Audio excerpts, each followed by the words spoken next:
Hello, everyone. Welcome to Financeology 101. Class is now in session.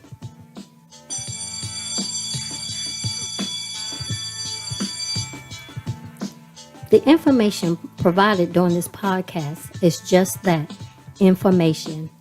You will need to do further research to address your specific situation. Enjoy the session. Welcome, everyone, to another session of Gifted Generations Presents Financeology 101. I'm one of your hosts, Robin Seegers, and the other host is Roy Seegers. And this session, we're going to be discussing step 4 of your financial journey, which is understanding needs versus wants. Now, just do a quick recap. Back on January 25th, we did the first step, financial assessment, meaning taking the self-evaluation of your thinking and mindset regarding finances. Do you have a positive relationship with money? Do you have a negative relationship with money? What was the environment you grew up in? Thinking back to how you saw things in the home. Did you see your loved ones handling money well, teaching you how to save and invest, teaching you how to sow into God's kingdom? Or did you have the environment where you guys were just making it day to day? And that's a lot of us making it day to day. So there was no talking of saving, investing, and those type of things. So you have to first take a self-assessment to see where you are mentally when it comes to money, what your current status is, and then what the environment you grew up in. That was back on January 25th. Now, the second step was back on February 22nd, which was setting realistic goals. Baby steps. Don't make huge goals that you setting yourself up to fail. So just make small changes here and there, small adjustments, and as things grow, then you can make set larger goals. There's short-term goal, mid-term goals, and long-term goals. So write down your goals, what you want to see, what you want to achieve with your money. Then on March 15th, we did identifying your income and expenses.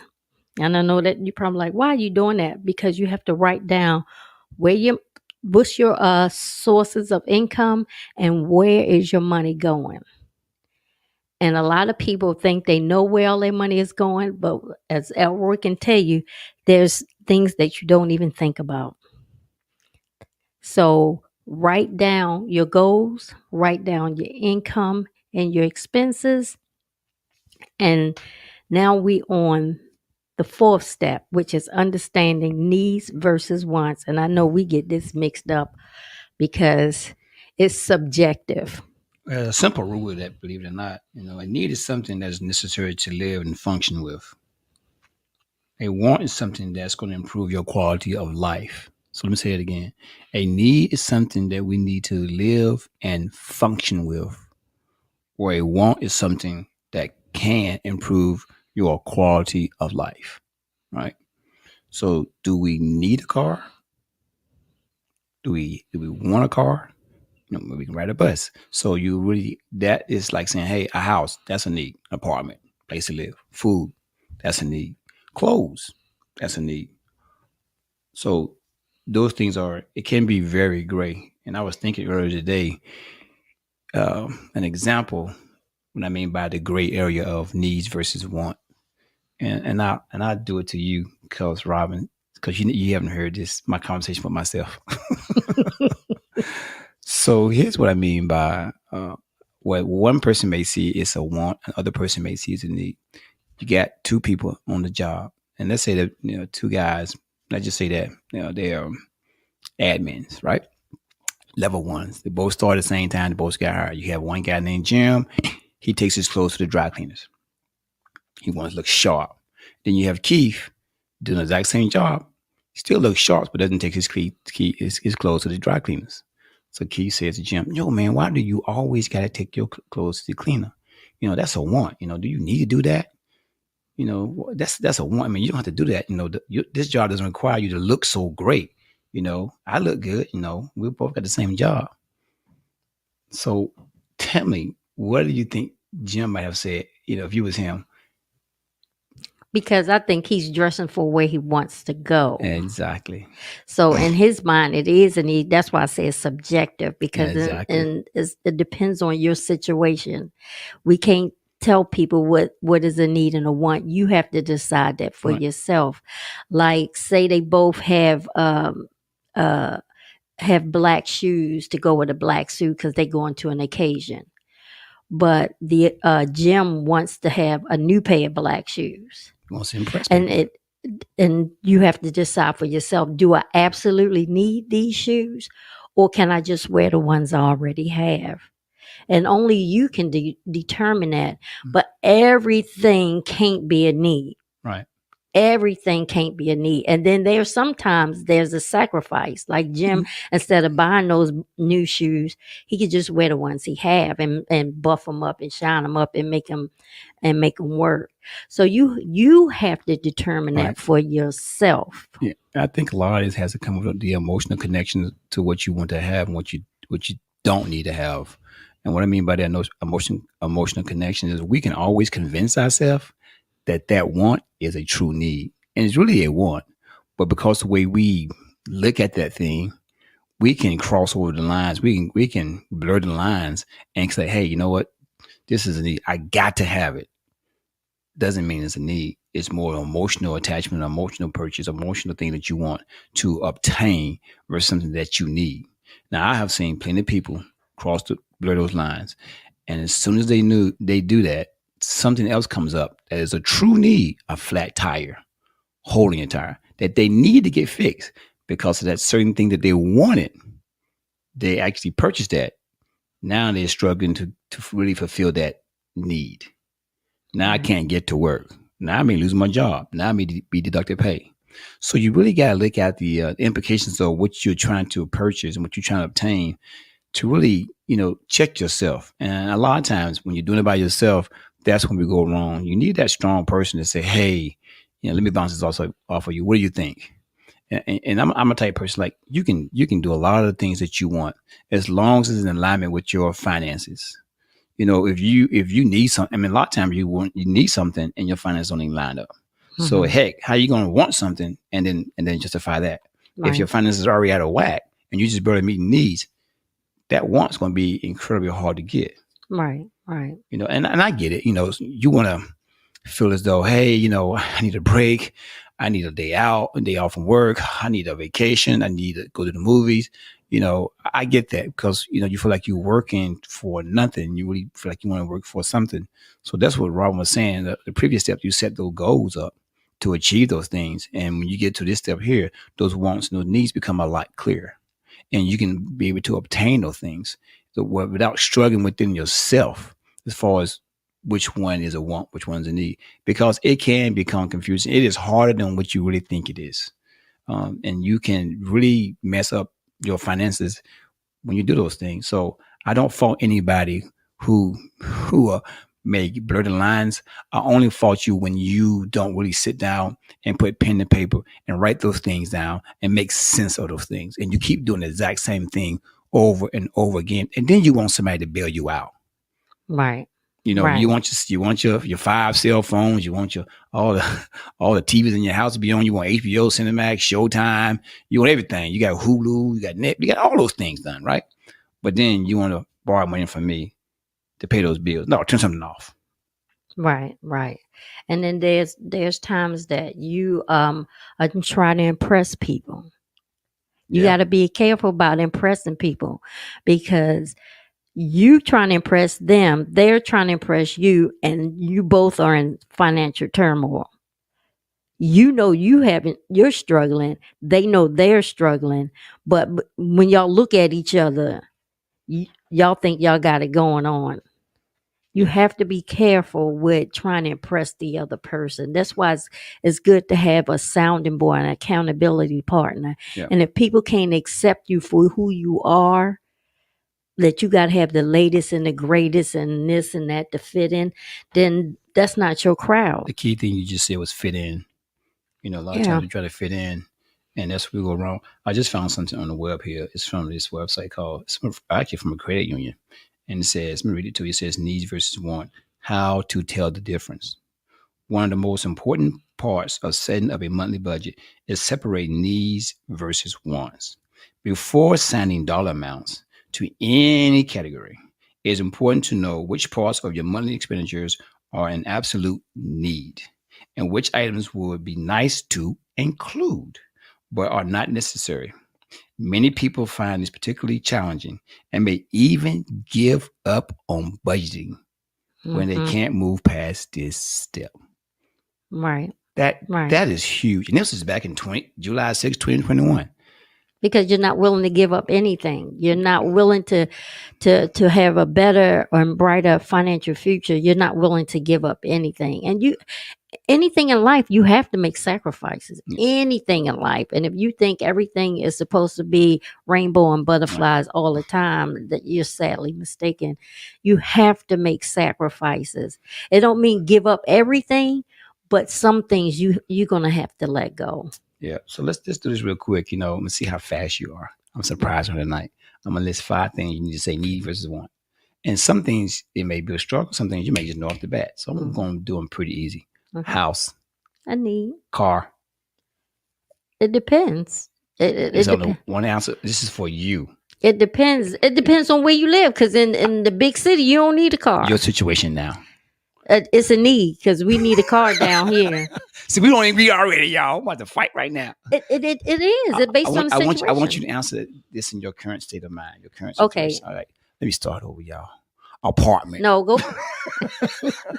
And housing is a need. Okay. A car. And where we are in need. Okay. A night out on the town. That's a want. Okay. Vacation. See, it could go either way. For me, it could go either way. I'm asking you. Well, you give me an answer right now. Well, it would be a need if you've been working hard and you stressed out and you need a break. Okay. But it can be a want if you just want because your girls are going hang out. Y'all already see, you know, as far as categories, it's like, you know, one person may say, I got to have a vacation. One says, we don't need a vacation. You say that money. And that's based on the person's personality and things that how they see, you know, type thing. Mother's Day gift. Do I need to get you one? Well, yeah. But you know, Valentine's Day gift. But you know that for me, I'm not that person. So I know. That's not my love language. Gifts are not my love language. How it can be confusing to a lot of people, right? And we've been married 34 years, so yeah, you probably say I need a vacation. I mean, we went through 1 year, I think, of our marriage where we didn't go on a vacation nowhere, and we thought we was gonna lose our mind. Well, she did, yeah. Well, yeah. And then she said we'll never do that again. So the next year we went on 7 vacations. She said that's too much. You remember that? Yeah.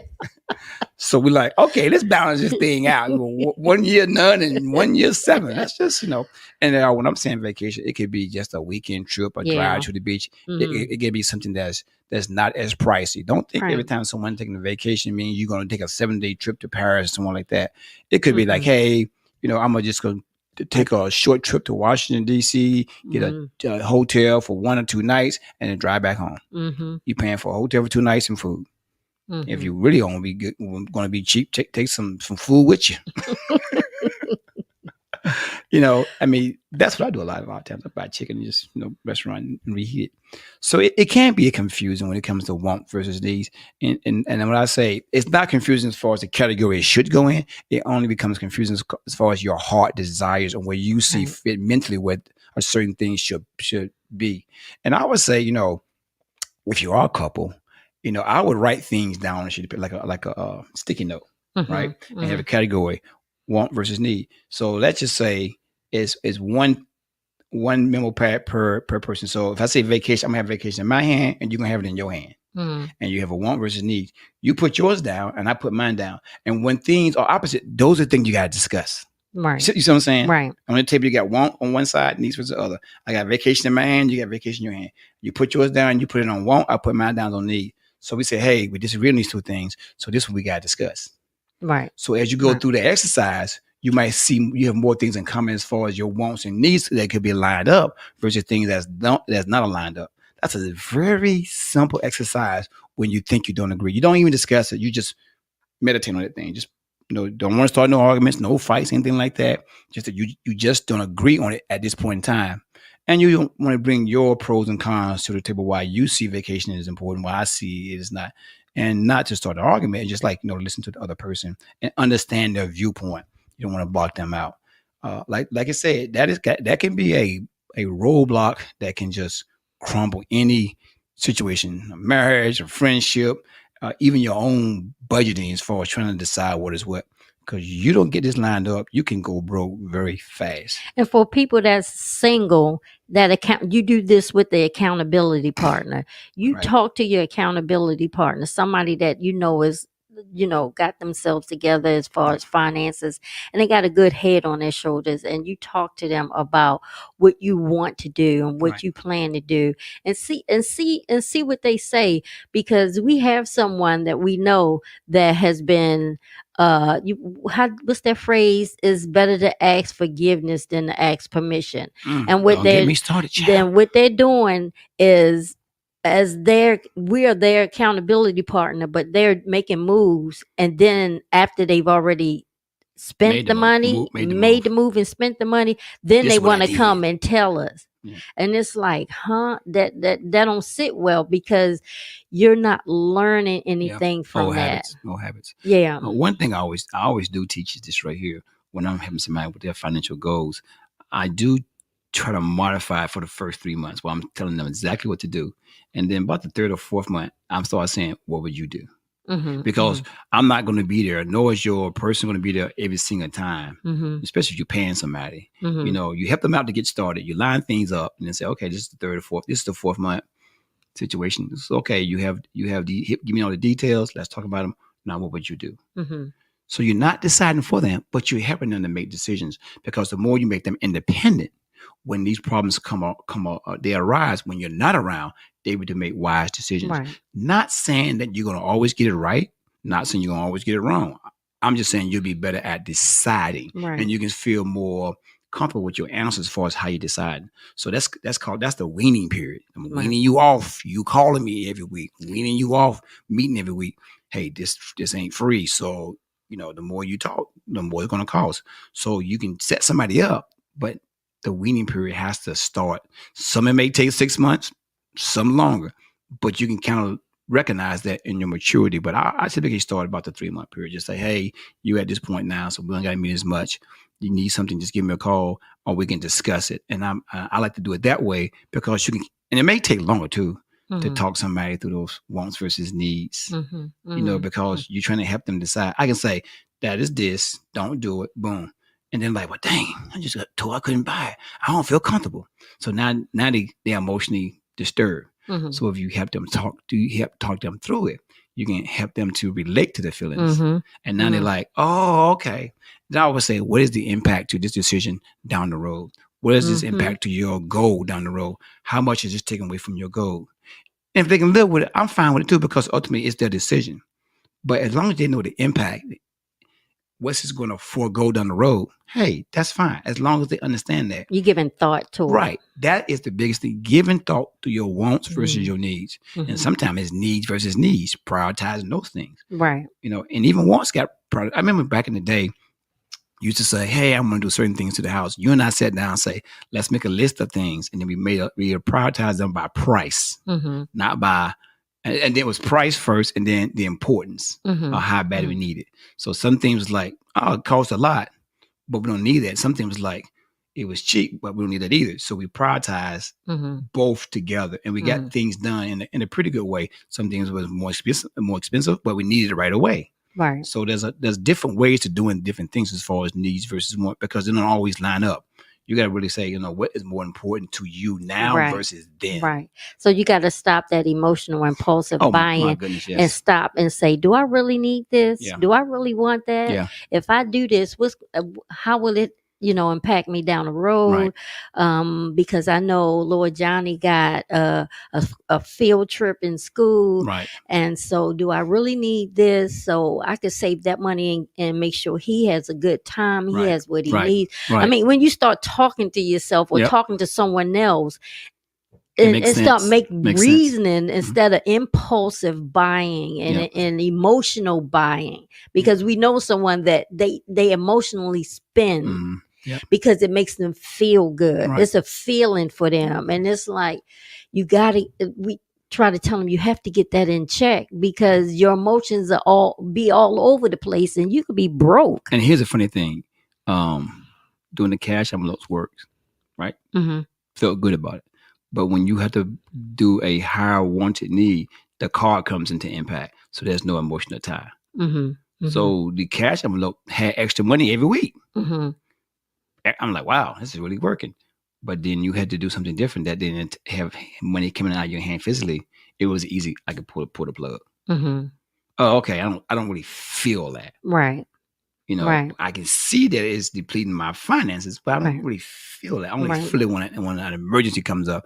Oh, I shouldn't have done that. Oh, that was a bad decision. But when you put that money plugging from your hand, you kind of like, let me stop and pause. Remember that one time we was in Disney, and the boys kept asking me for money for stuff, and I was getting the money, no problem. I said, what? Let me just give y'all some money, and that way you can manage your own money. So when you want something, you can just go and buy it. They ain't buy nothing. Nope, they kept all their money. They're like, I don't need that. I don't want that. It was Tori wanted a watch. It was like $32. I said, you got money in your pocket? He said, I got to pay for this. Yeah, you got money in your pocket. You can pay for it. Nah, that's okay. I don't want it. When it was his money, he didn't want to spend it. When it was our money, he was like, get it. Oh, boy, I thought that day was funny as I don't know what. I was like, a little different when it coming out of your pocket. Mm-hmm. It's like, I ain't missed the ATM all day long. No, it's your mama. So it does make a difference. And the good thing about that is that we were trying to teach our kids, we did teach our kids young, the difference between a want and a need.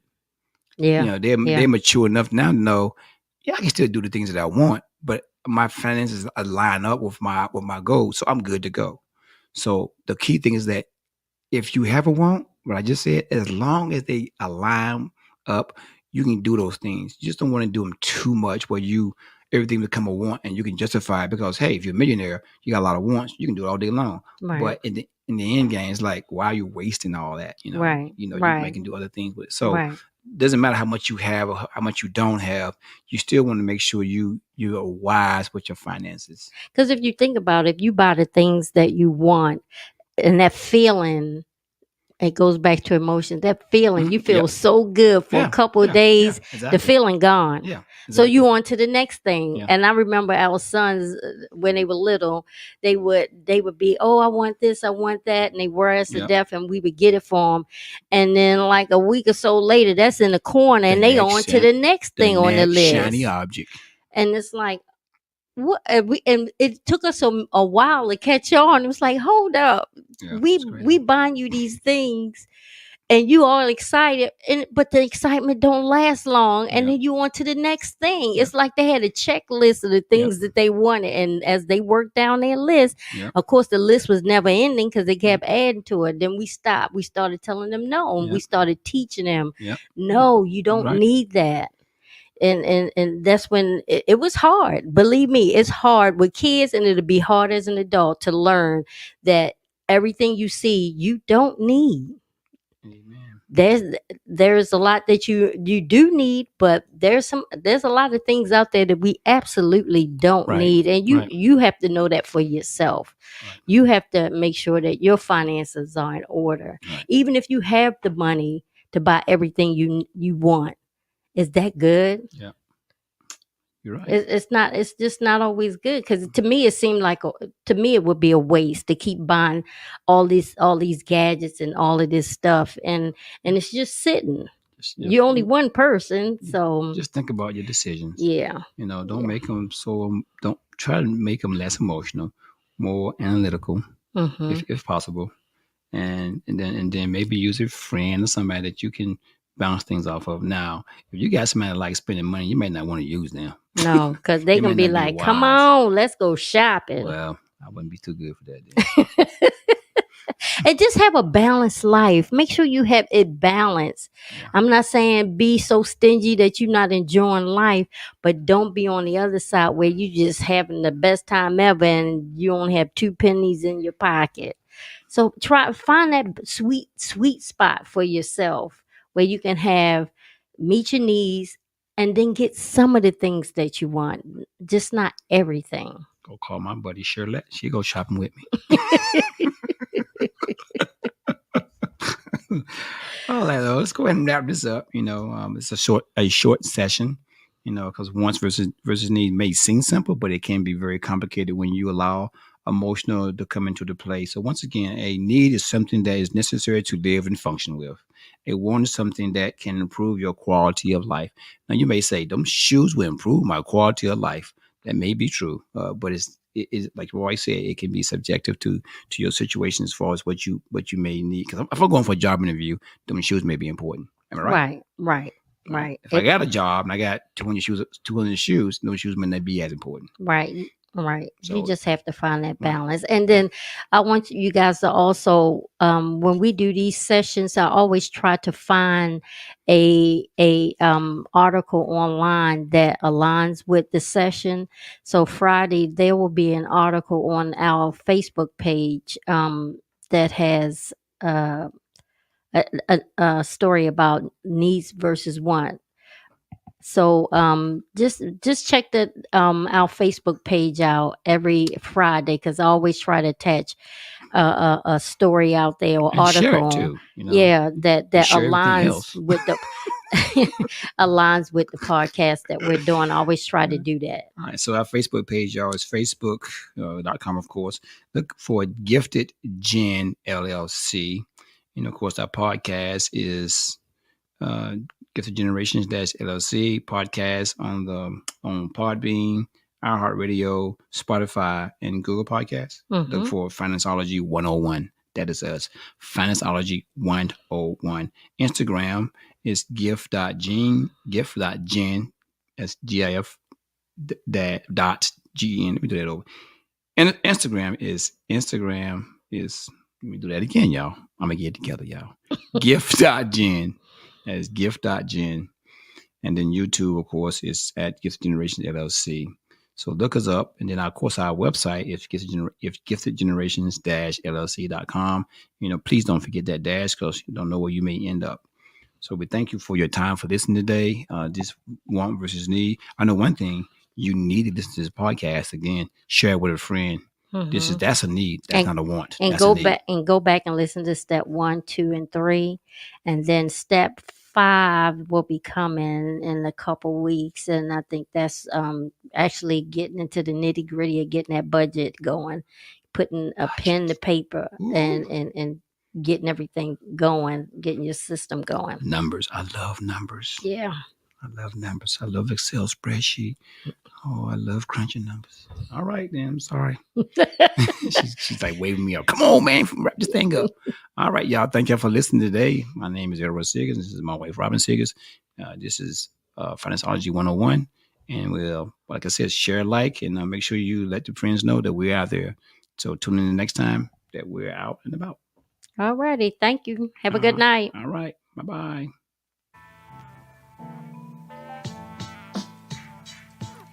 Well, thank you for tuning in to our podcast, Financeology 101. I hope you enjoyed this session and the information provided will assist you on your financial journey. Until next time, be financially engaged.